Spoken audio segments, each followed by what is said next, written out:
Então, pessoal, a gente vai falar um pouco para vocês de fonte de corrente contínua. Lembrando que fontes são utilizadas em circuitos elétricos e são equipamentos que fornecem energia para um circuito. Nesse exemplo, a gente pode perceber uma pilha fornecendo energia para uma lâmpada, que à medida que essa lâmpada recebe energia elétrica, ela converte essa energia em luz. Em relação à fonte, a gente tem dois tipos.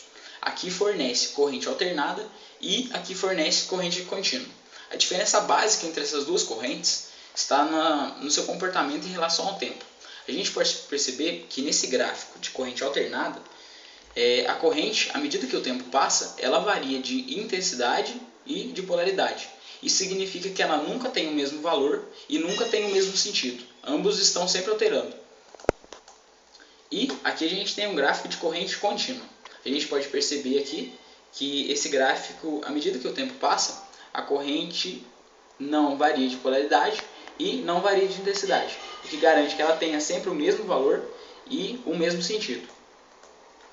De acordo com essa animação, a gente pode perceber o polo positivo da bateria e o polo negativo, de modo que o sentido da corrente seja o seguinte: do polo positivo para o restante do circuito, percorrendo todo ele, retornando para o polo negativo.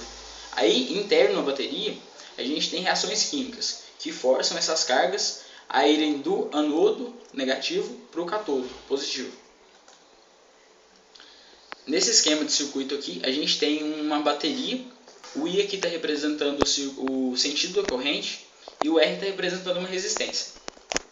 O sentido, como eu falei, é o mesmo para a animação. Do positivo, percorrendo o circuito, para o negativo. O modelo matemático para esse esquema é a primeira lei de Ohm, que fala que a corrente, dada em ampere, é igual à tensão, dada em volts, dividido pela resistência, dada em ohms. Aqui, basicamente, o mesmo circuito, o que está mudando é o tipo da fonte. Ela também fornece corrente contínua, só que no caso, ela não tem uma tensão fixa, ela tem uma corrente fixa. Mesmo esquema, o I está representando o sentido da corrente e o R está representando a resistência. Aí, no caso, em relação à carga, a polaridade é inversa de uma fonte. Onde a corrente está entrando de uma carga, o polo é positivo, e onde uma corrente está saindo de uma carga, o polo é negativo.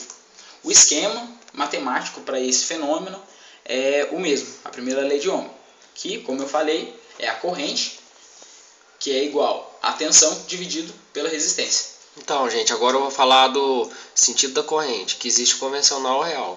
O sentido convencional, que é usado para cálculos, as cargas positivas percorrem todo um condutor até chegarem ao polo negativo da fonte. Então, quando você pode ver nesse circuitinho básico, as cargas positivas percorrem todo o condutor até chegarem ao polo negativo. Mas também tem o sentido real, que esse é o certo das cargas. Então, quando você pode ver nesse circuitinho aqui, você pode ver que as cargas negativas estão percorrendo o condutor até chegar ao polo positivo da bateria. Bom, gente, é isso aí. Valeu!